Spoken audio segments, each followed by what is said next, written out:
매년 이맘때면 유대인들이 지키는 주요 절기 가운데 욤 키푸르가 있습니다. 금년은 지난 월요일이었습니다. 보통 대속죄일이라고 부르죠.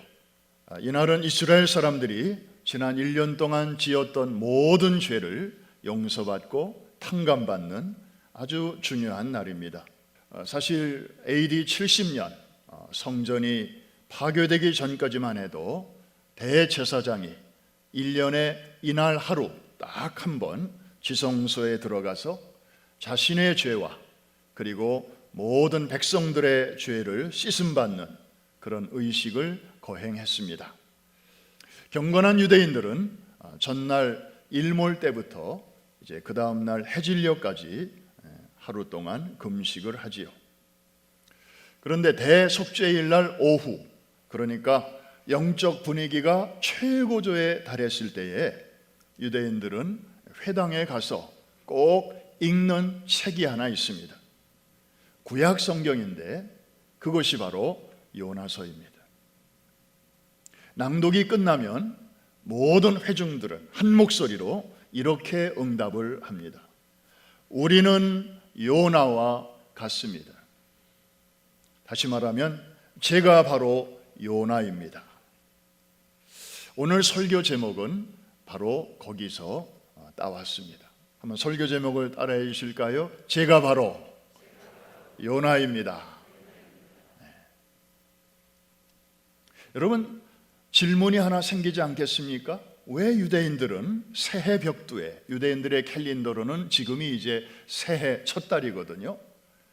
그래서 얼마 전에 로시 하샤나라고 하는 새해 첫날을 맞이했고, 그날로부터 열흘 동안 이제 참회하는 기간을 나팔절이라고 해서 이 양의 뿔로 만든 그 쇼파르라고 하는 나팔을 불면서 새해를 시작하고 열흘 동안 회개하면서 보내다가 그 열흘째 되는 날 욤 키푸르 대속죄일을 맞이하게 되는 것인데, 왜 유대인들은 이 새해 벽두에 1년 동안 지은 모든 죄를 용서받는 이 중요한 날에 구약 성경에 우리가 알거니와 39권이나 있지 않습니까? 창세기로부터 말라기까지 그 많은 책 중에 하필이면 이 중요한 날에 요나서를 읽을까?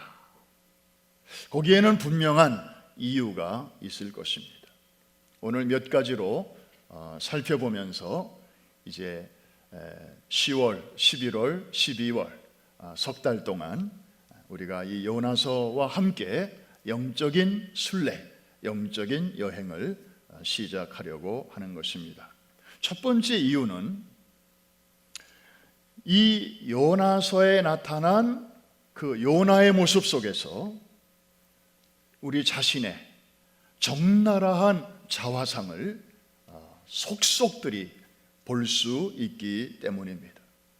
이것은 대단히 중요합니다. 자신의 내면의 모습을 얼마나 엉망이고 얼마나 하나님 앞에서 잘못되어 있는가를 보는 사람만이 하나님 앞에 형식적인 회개가 아니라 진정한 참회로 나아갈 수 있기 때문입니다. 요나서는 넉 장으로 이루어져 있습니다. 전반부는 1장과 2장, 후반부는 3장과 4장이죠.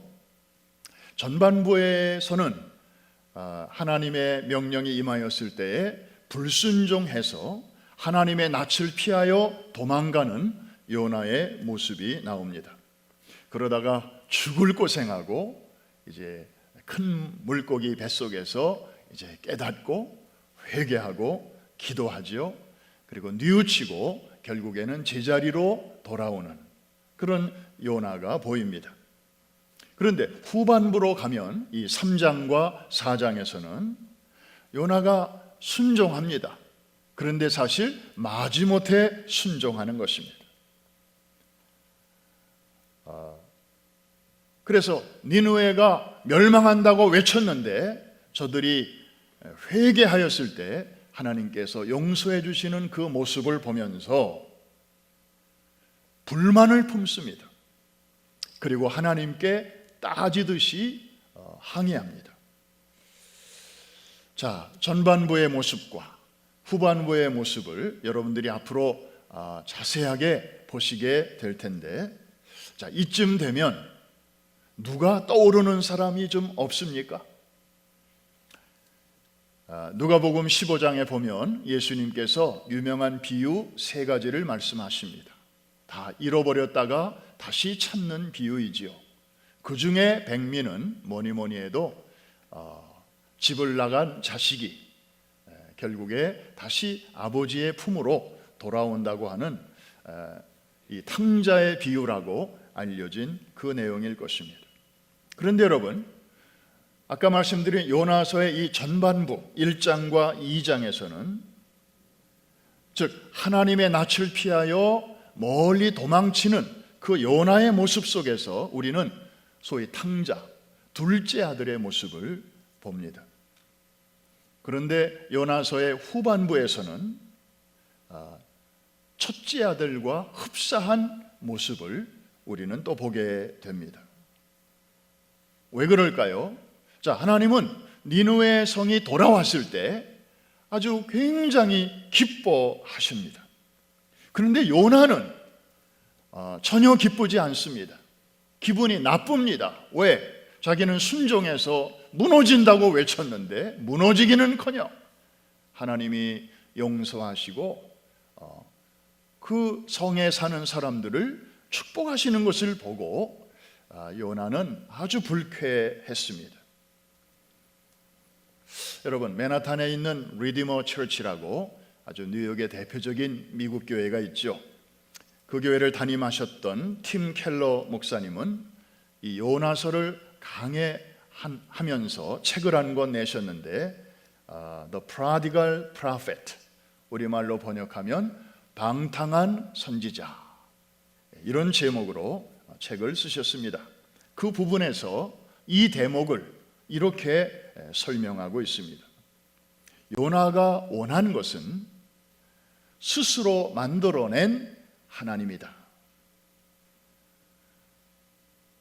니느웨 사람들처럼 사악하고 못된 민족은 벌을 하시는 하나님, 그리고 자기와 또 자기의 민족같이 착한 사람들에게는 복을 주시는 그런 하나님을 요나는 원했다. 그게 요나가 만든 하나님이라는 것입니다. 그런데 자기가 만들어낸 가짜 하나님이 아니고 진짜 하나님이 자꾸 나타나시니까 그때마다 요나는 분노하고 절망한다.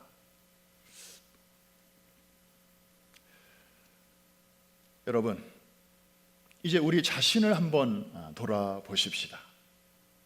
하나님 앞에서 우리 자신을 한번 정직한 마음으로 들여다보자는 것입니다.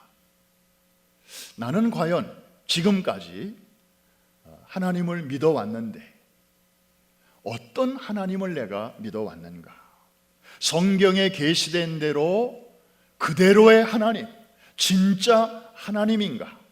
아니면 내가 나름대로 그 오리지널 하나님을 놓고 더할 것은 더하고 뺄 것은 빼고 해서 내 구미에 맞게 각색한 내가 만든 가짜 하나님인가? 좀 질문이 너무 도전적이죠? 도대체 이게 무슨 말인가? 그러나 여러분들 한번 가슴에 손을 얹고 생각해 보십시오. 하나님이 하시는 일은 언제나 옳으시고 언제나 선하십니다. 제가 드릴 말씀이 없습니다. 사실 우리는 그렇게 늘 나가야 되는데 때때로 하나님, 이건 왜 이렇습니까? 저건 왜 저렇습니까? 왜 하나님 이럴 때 가만히 계십니까? 매는 뒀다 언제 쓰시려고 그러시는 것입니까? 그리고 왜 저같이 열심히 나름대로 지금까지 곁길로 안 가고 성실하게 신앙생활 해온 사람한테 하나님이 왜 이 정도밖에 못하십니까? 혹시 요즘같이 코로나 사태로 인해서 정말 크고 작은 크라이시스, 위기가 여기저기, 또 오늘과 내일 항상 우리 주변에 있는 때를 살아가면서 사소한 일에 하나님에 대해서 혹시 섭섭한 마음, 그리고 하나님이 내 앞에 당장이라도 나타나시면 정말 언성을 높여서라도 따지고 싶은 그런 마음이 드실 때가 있지 않습니까? 그렇다면 한 번쯤 의심해 봐야 됩니다. 내가 믿는 하나님은 정말 성경에 나타난 진짜 하나님이신가? 아니면 내가 꾸며낸 하나님인가? 요나의 경우를 보면 요나가 그렇게 자주 실망하고 분노하는 것을 보면서 요나가 나중에는 좀 더 하나님을 알아가지만 그 전반부에 나타나는 하나님은 진짜 하나님이 아니었구나 하는 것을 우리가 알게 됩니다. 여러분,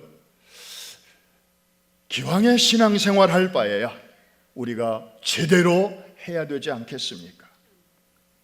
나중에 임종의 자리에서 이럴 줄 알았으면 좀 교회 생활, 신앙 생활, 예배 생활, 헌금 생활, 전도 생활 정말 후회 없이 제대로 할 걸.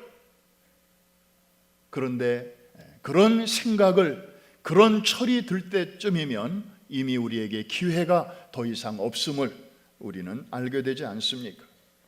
기왕에 우리가 하나님을 믿을 바에 내가 만든 하나님 믿지 말고 성경이 계시해 주는 대로의 진짜 하나님을 잘 믿게 되시기를 주의 이름으로 축원합니다. 그래서 요나서는 그 중에 나오는 요나를 보면 정말 내 모습을 어쩌면 그렇게 정확하게 보여주는지 모릅니다. 그것도 표면적인 모습이 아니라, 여러분 거울 앞에 서면 내 껍데기는 잘 보여줘요. 그런데 내 내면은 거울은 볼 수가 없어요. 내 감정은 거울이 몰라요. 그리고 정말 내 속이 지금 내 삶이 제대로 살고 있는지 그런 것들에 대해서는 거울은 침묵이에요. 그런데 요나서를 우리가 이렇게 묵상하다 보면 정말 둘째 아들의 모습도 보이고, 그리고 첫째 아들의 모습까지도 우리 안에 있음을 보여주는 고성능 거울입니다. 한번 따라 합시다. 고성능 거울이다. 그래서 이 로마서 1장을 보면 이방인들의 죄악이 거기 적나라하게 나오지 않습니까? 하나님을 모르는 이방인들의 죄가 20몇 가지가 쫙 나옵니다. 하나님을 모르니까 저들의 삶이 어쩔 수 없이 부도덕하고 방종하고 하나님을 무시하는 자들의 삶이 그렇지 않습니까?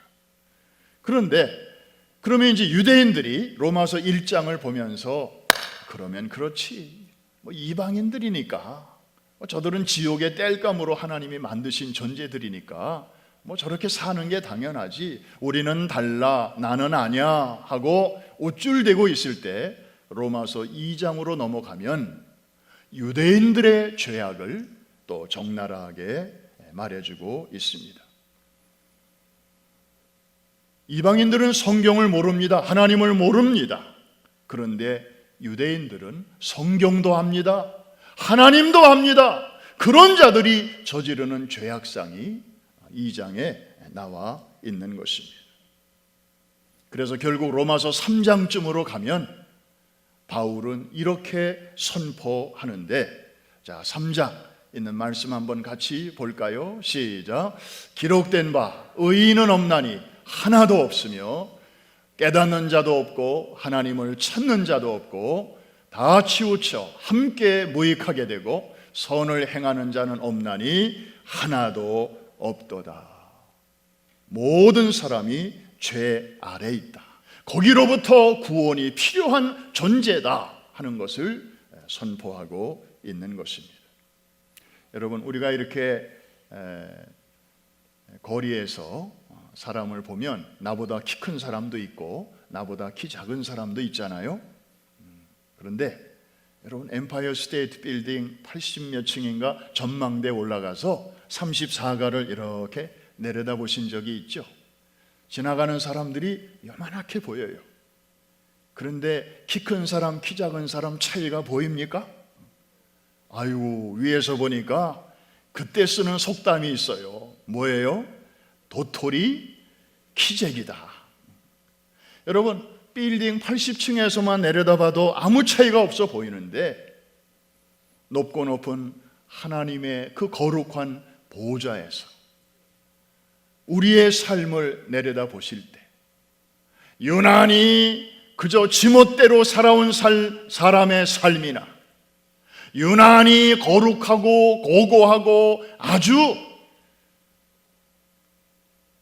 법 없이도 살 것처럼 그렇게 살아온 사람의 삶이나 거룩하신 하나님의 그 보좌에서 내려다 보실 때는 도토리 키재기인 것입니다. 그런 의미에서 이 요나서는 우리의 표면적인 죄악만이 아니라 내면적인 죄악까지 아주 적나라하게 보여주는 책입니다. 그래서 유대인들이 그 수천 년 동안 욤 키푸르 그 중요한 날에 구약에 정말 다른 심오한 책들이 얼마든지 많이 있는데도 불구하고 이 짧은 요나서를 묵상하고 이것을 읽고 그 앞에 서는 것입니다. 여러분, 이제 오늘부터 시작해서 3개월 동안 이 요나서를 우리가 함께 공부하며 영적인 여행을 가게 될 것인데 정말 금년이 가기 전에 하나님 앞에서 우리의 참모습을 발견하고 이것이 더 커지기 전에 여러분, 암도요 무서운 것이지만 초기에 발견하면 얼마든지 치료가 가능합니다.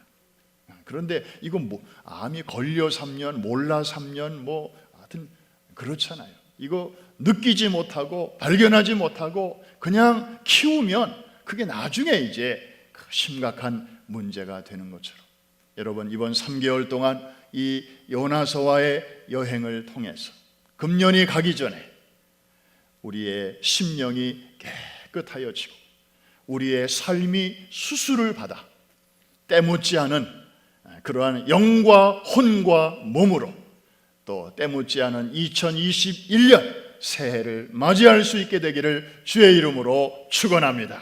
축복합니다. 두 번째로 우리가 요나서를 공부하는 중요한 이유가 또 하나 있습니다. 자, 요나를 통해서 나의 모습을 발견하는 것 대단히 중요합니다. 그래야 진정한 회개로 나아갈 수 있기 때문이죠. 그런데 그거로 끝나면 안 됩니다. 요나서는 그런 목적으로만 주신 책이 아닙니다. 더 큰 목적이 있습니다. 그것은 뭐냐 하면 그런 허물 많은 요나를 다루시는 하나님은 과연 어떤 분이신가를 우리에게 보여주는 책입니다. 요나도 우리 눈에 보이지만 그런 요나를 어떻게 핸들하시는가? 요나가 곁길로 나갈 때는 어떻게 하시고 요나가 제대로 돌아올 때는 어떻게 하시는 하나님이신가? 그 하나님을 만날 수 있는 책이기 때문에 아주 중요한 것입니다. 자, 요나서는 총 몇 장으로 이루어졌다고요?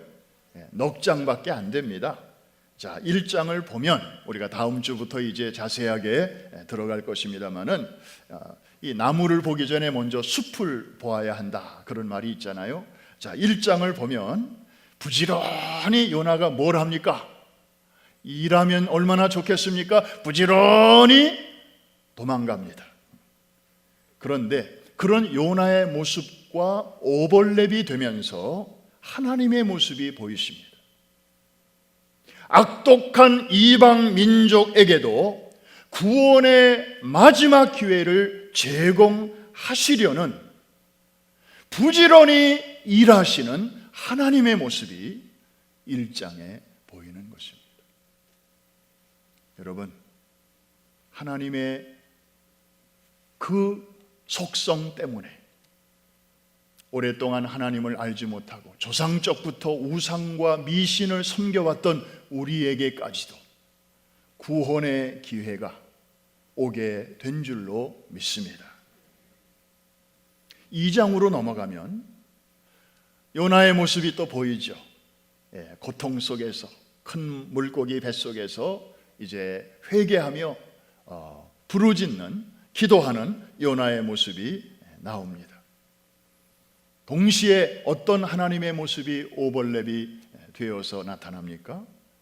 죄인이지만 그가 돌이킬 때, 회개할 때, 뉘우칠 때 들으시고 그를 그 고통 속에서 결국에는 끄집어내시는, 구원해내시는 능력의 하나님을 우리는 보게 됩니다. 자, 3장으로 넘어가면요, 하나님께서 이제 요나에게 다시 사명을 부여하시죠. 사실 요나는 크게 실패했던 사람입니다. 하나님의 마음을 아주 실망시켰던 사람입니다.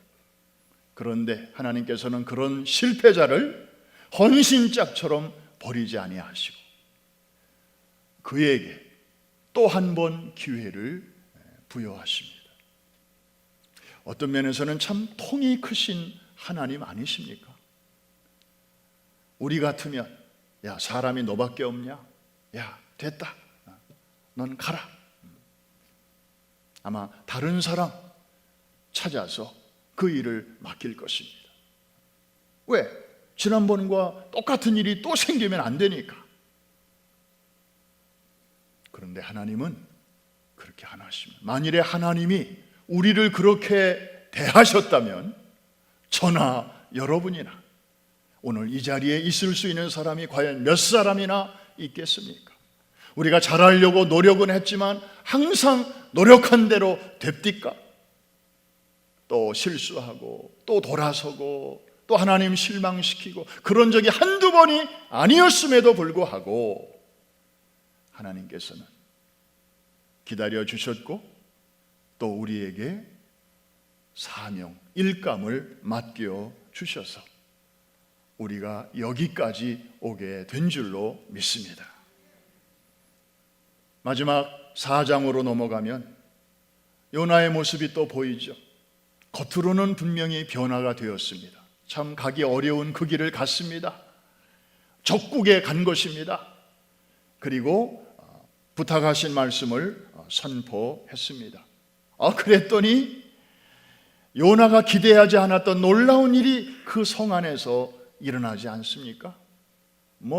탑 투 바로 그 왕부터 저 국민에 이르기까지, 심지어 짐승들까지, 애완동물들까지 아마 다 회개를 했던 것 같습니다. 하나님께서 계획을 바꾸셨습니다. 뜻을 돌이키셨습니다.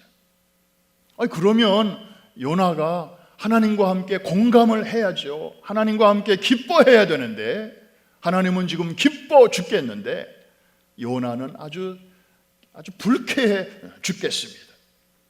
편협한 고정관념의 패러다임에 여전히 사로잡혀 있었기 때문입니다. 그런데 여러분, 너무 놀랍지 않습니까? 그런 요나를 하나님께서는 계속해서 설득하십니다. 설명하십니다. 깨우치려고 하십니다. 대화를 계속 하십니다. 여러분, 우리 이민 가정에서 부모와 자녀들 간의 대화가 참 어렵지 않습니까? 애들이 어렸을 때는 별 문제 없어요. 그런데 이제 커가면서 한국말보다는 영어를 쓰고 또 그러다 보니까 사고방식이 미국식으로 바뀌어가고 집에서는 어른하고 대화할 때는 고개를 겸양히 이렇게 숙이고 하도록 배웠는데, 학교에서는 누구와 대화할 때는 똑바로 상대방의 눈을 보고 대화하라. 그래서 그렇게 했더니 선생님이 칭찬을 해주신 거예요. 그래서 집에 와서 부모한테 이제 칭찬 받았으니까 부모하고 대화할 때 눈을 똑바로 뜨고 대화를 했더니 귀싸대기를 맞아요. 그리고 우리 부모들도 뭐 아버지 학교, 어머니 학교에 갔더니 뭐 대화하는 방법, 자녀들과 대화는 이렇게 하면 된다고 또 배워가지고 또 이제 열심히 이제 실천을 해보려고 하는데 한두 마디까지는 돼요. 그런데 세 번째 고개를 넘어가려고 하니까 아버지들은 성질이 급해서 욱 하는 생각이, 이 녀석이 버르장머리 없이 어떻게 계속 말대꾸를, 그러니까 더 이상 대화가 안 되고 손이 올라가고, 그래서 우리 청소년기의 아이들은 더 이상 부모하고 대화하려고 하질 않아요. 우리 부모들도 우리가 배 아파서 난 자식하고 우리가 끔찍히 위하고 사랑해서 여기까지 이민까지 오지 않았습니까? 자식 위해서 왔는데 그런 자식하고도 대화가 몇 마디 오래 못 가는데 하물며 우리 하나님은 얼마나 답답하시겠습니까? 하나님은 창조주이시고 우리는 피조물이니까 이건 뭐 차원이 다르지 않습니까? 생각이 워낙 다르지요. 그런데도 요나서 마지막 부분을 보면 하나님은 끈질기게 요나와의 대화를 시도하십니다. 설득하십니다. 우리가 요나서에서 놓치지 말아야 할 부분이 바로 이 대목입니다. 요나도 중요하지만 그 요나를 어떻게 대하시는가, 그걸 보면 그분이 나를 어떻게 지금도 대하시는가를 알 수 있기 때문입니다. 실제로 요나서 안에는 하나님 혹은 여호와라는 이름이 총 48절 가운데 31번이나 나오고 있습니다. 그만큼 요나서는 하나님에 대해서 우리에게 많은 내용을 전해주고 있습니다. 그분의 성품, 그분의 능력, 또 그분의 통치의 범위, 정말 바다 한복판에서 대풍까지도 동원하시는 하나님, 그리고 큰 물고기 뱃속에 들어간 그 인생까지도 섭리하시는 하나님, 그리고 정말 패역하고 악독하고 그런 죄인들에 대해서, 아니 거기까지 갈 필요 없이 하나님의 명령에 순종하지 않고 도망가는 그러한 당신의 자녀에 대해서 어떻게 대하시는지, 이러한 여러 가지 내용들을 우리에게 알려주십니다.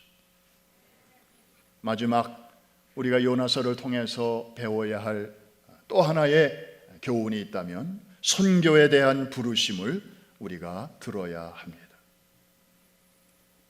여러분, 요나서를 1장부터 끝장까지 읽어보면 결국에 선교에 대한 이야기입니다. 선교는 무엇입니까? 뭐 어려운 게 아닙니다. 하나님께서 이 교회를 세우신 목적은 좋은 것을 세상과 나누라고, 그래서 교회를 세우시는 것입니다. 그 좋은 것 중에 가장 최고는 복음입니다.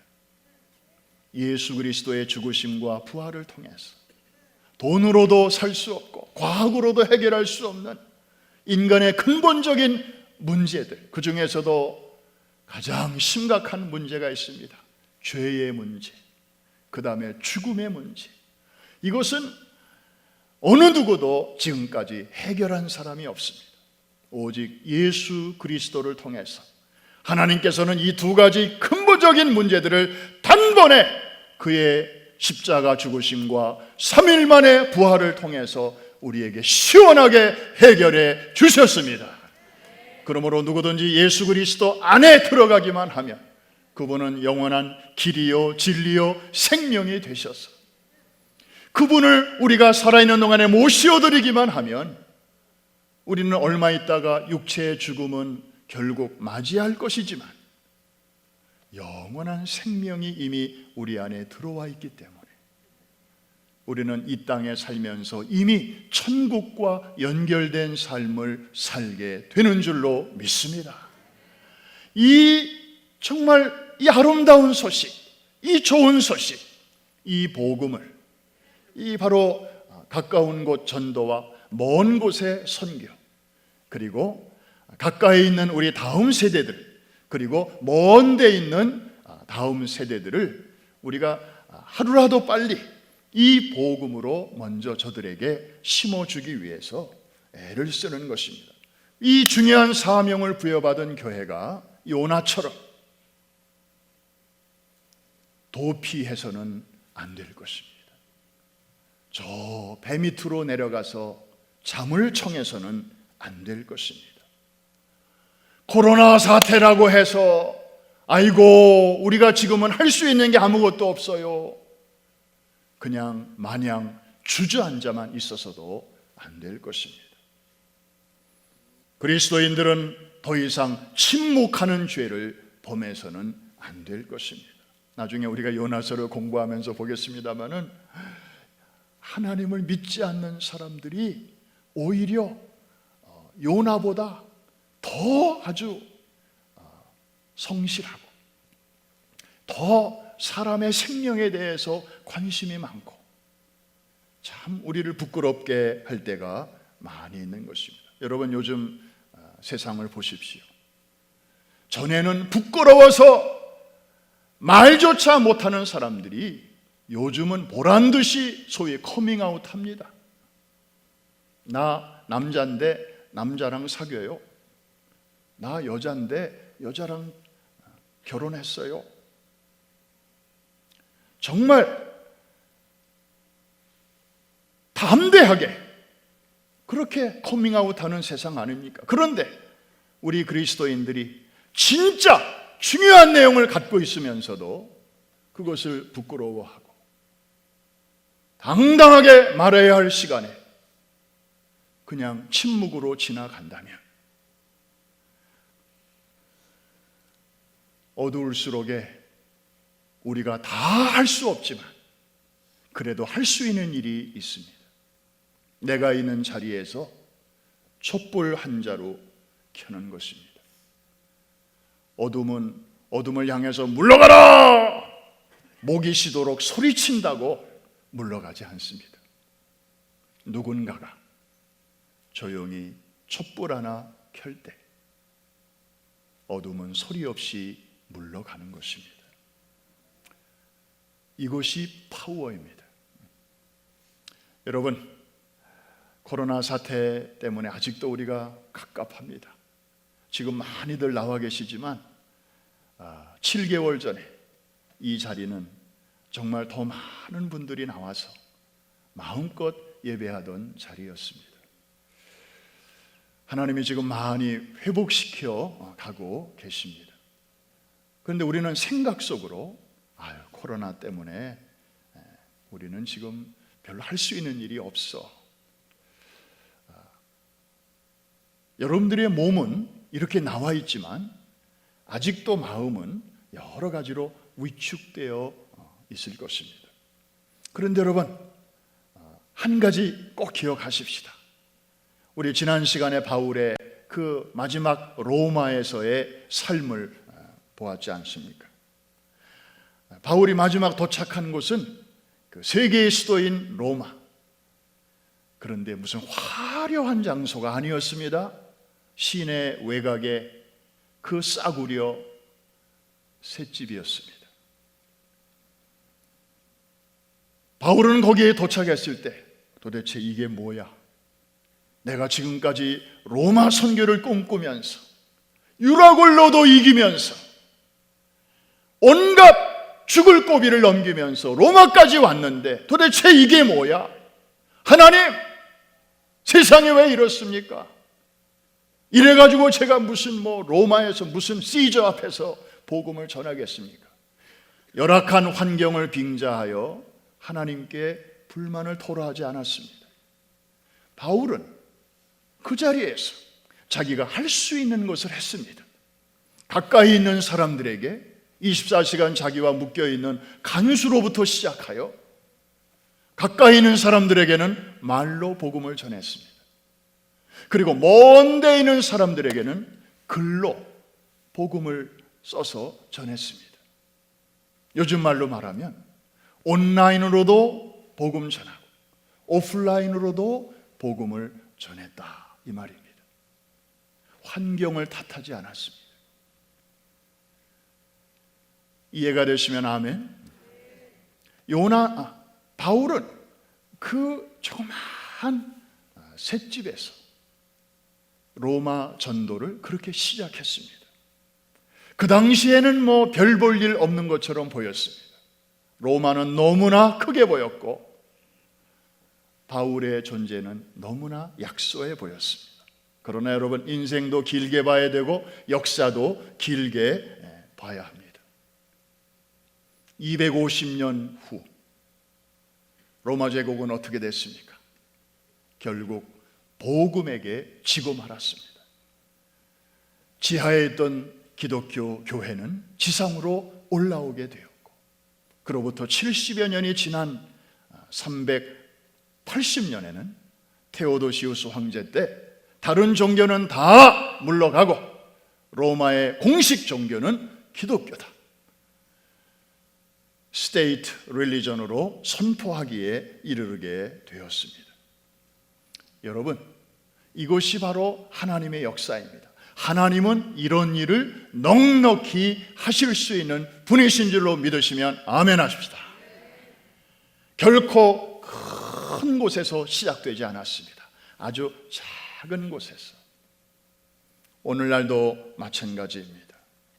여러분, 이제 우리도 다음 세대를 향한 수직 선교와 함께 전 세계 다음 세대들, 소위 414들을 위한 수평 선교의 사명을 우리가 이 역사의 무대에서 사라지기 전에 다음 세대를 위하여 잘 키워야 될 줄로 믿습니다. 언제부터 그 일을 할까요? 지금부터 해야 됩니다. 어디서부터 시작해야 할까요? 바로 여러분이 처해 있는 그 자리에서부터, 그 허름한 셋방에서부터 바울이 시작했듯이 여러분이 처한 그 상황에서부터 시작하시면 됩니다. 오늘 광고를 보니까 목장 예배가 이제 10월부터 부활이 됩니다. 다음 주일부터는 목자 훈련이 시작이 됩니다. 오늘 주보 보면 설교 요약 밑에 질문이 2가지가 오늘부터 나갑니다. 여러분들이 목장 예배 때 그 내용 가지고 나누시면 됩니다.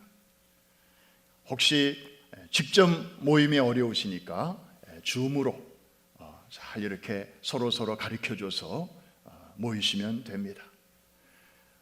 벌써 목장 예배를 시작한 모임들이 꽤 많이 있고 또 매주마다 늘어나고 있는 것을 고맙게 생각합니다. 그래요. 거기서부터 시작하면 되는 거예요. 그래서 이렇게 주일날이면 금요일이면 나와서 예배하시고 또 주중에 혹은 주일날 저녁에 목장 식구들이 함께 모여서 거기에 교제가 있고 양육이 있고 그리고 선교가 있습니다. 여러분들의 기도와 그 후원이 어딘가에서 지금도 꿈을 키워가는 아이들에게 놀라운 밑거름이 되고 있습니다. 우리가 이 일을 20년 이상을 해오면서 414 윈도우의 이 아름다운 파운데이션이 만들어졌습니다. 우리 한번 사도행전의 결론을 다시 한번 따라 외치시고 우리 찬양하고 기도하는 시간을 갖겠습니다. 우리가 이런 여전히 어렵지만 정말 아직 모든 것이 풀리지 않았지만 한번 따라해 주십시오. 담대하게, 거침없이. 한 번 더 배에다 힘을 주시고 담대하게, 거침없이. 이 일의 주인공들이 다 되시기를 주의 이름으로 축원합니다.